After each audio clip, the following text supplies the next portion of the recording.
Respected viewers, hello friends. Good news for ADRE candidates or aspirants হয় কি good news আছে কেইবাটাও good news আছে ADRE ক্যান্ডিডেটস বা এক্সপিৰিয়েন্সৰ সকলৰ বাবে তো এই ভিডিঅ'ৰ যোগেদি আলোচনা কৰিম এণ্ড টেট ভেৰিফিকেশ্যন চলি আছে তো একাডেমিক ভেৰিফিকেশ্যন কেতিয়া হ'ব হয় এতিয়াতো এক্সট্ৰা কাৰিকুলাৰ এক্টিভিটিজ ভেৰিফিকেশ্যন চলি আছে গতিকে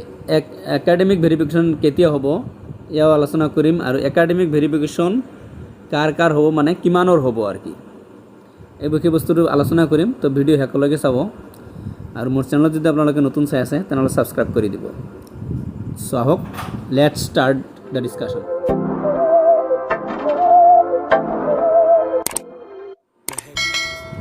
হেল্ল' ফ্ৰেণ্ডছ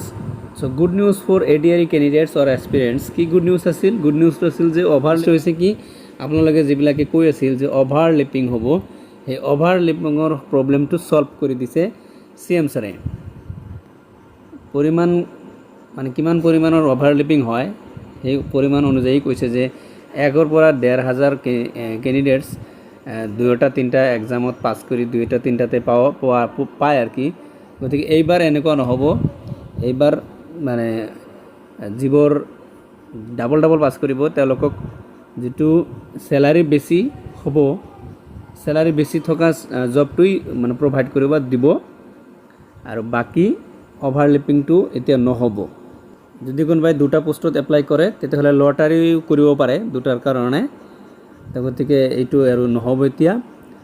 মই আপোনালোকক CM ছাৰৰ মন্তব্যটো শুনি আছোঁ একাধিক পদত নাপায় কাৰণ এটা নিয়ম কৰা আছে যে যোনে চতুৰ্থ শ্ৰেণীত পায় তৃতীয় শ্ৰেণীত পায় তেওঁ চতুৰ্থ শ্ৰেণীত নাপাব যোনে ওপৰৰ স্কেলটোত পায় তেওঁ তলৰ পজিশ্যনটোত নাপাব গতিকে এইবাৰ যাতে তেনেকুৱা ধৰণৰ ডাবল কেণ্ডিডেট নহয় তাৰ বাবে এইবাৰ বহুতখিনি ব্যৱস্থা গ্ৰহণ কৰা হৈছে এইবাৰ কেণ্ডিডেট লাভ হয় নহ'লে 1-1.5 হাজাৰ ল'ৰা ছোৱালীৰ ওপৰত এটা বিতৰ্ক হৈছিল গতিকে চেকিং সম্পৰ্কে মন্তব্য দিছে যে চেকিং হ'ব কিন্তু চেকিং কৰাৰ আগতে কেণ্ডিডেটজনক সুধি ল'ব এয়াৰপৰ্টত যেনেকুৱা চেকিং কৰা হয় ঠিক তেনেকুৱাই কৰিব আৰু যদি আপত্তি থাকে তেতিয়াহ'লে আছুতীয়াকৈ পৰীক্ষা পাতিব তাতে ইনভিজিলেটৰ আৰু বেলেগকৈ দিব ইয়াও মন্তব্য দিছে চেকিংও হ'ব মহিলাৰ চেকিং নহ'লে মহিলাই যদি কাগজ লৈ আহে কেনেকৈ হ'ব গতিকে এয়াৰপৰ্টত যেনেকৈ চেকিং কৰে সুধি লয় পাৰ্মিশ্যন লৈ পেলাই চেক কৰিব চেক ষ্টেট ভেৰিফিকেশ্যন চলি আছে এক্সট্ৰা কাৰিকুলাৰ এক্টিভিটিছৰ ওপৰত ভেৰিফিকেশ্যন চলি আছে তো এইটো চলি থাকিব 25 ছেপ্টেম্বৰলৈকে চাগে চলিব তাৰপিছত আৰম্ভ হ'ব একাডেমিক ভেৰিফিকেশ্যন এয়া কেতিয়া হ'ব বা টেট চাৰ্টিফিকেট ভেৰিফিকেশ্যন কেতিয়া হ'ব আৰু এতিয়া যে যিসকলৰ এক্সট্ৰা কাৰিকুলাৰ চাৰ্টিফিকেট ভেৰিফিকেশ্যন চলি আছে তেওঁলোকক কিন্তু একাডেমিক ভেৰিফিকেশ্যন এইবিলাক কিন্তু হোৱা নাই গতিকে তেওঁলোকক আকৌ ডাবল ভেৰিফিকেশ্যন হ'ব পাৰে যেতিয়া একাডেমিক ভেৰিফিকেশ্যন হ'ব তেতিয়া তেওঁলোকে মেৰিটত নাম আহিলে বা তেওঁলোকৰ মেৰিটত নাম অহাৰ সম্ভাৱনা থাকিলে তেওঁলোকক আকৌ ভেৰিফিকেশ্যনত মাতিব গতিকে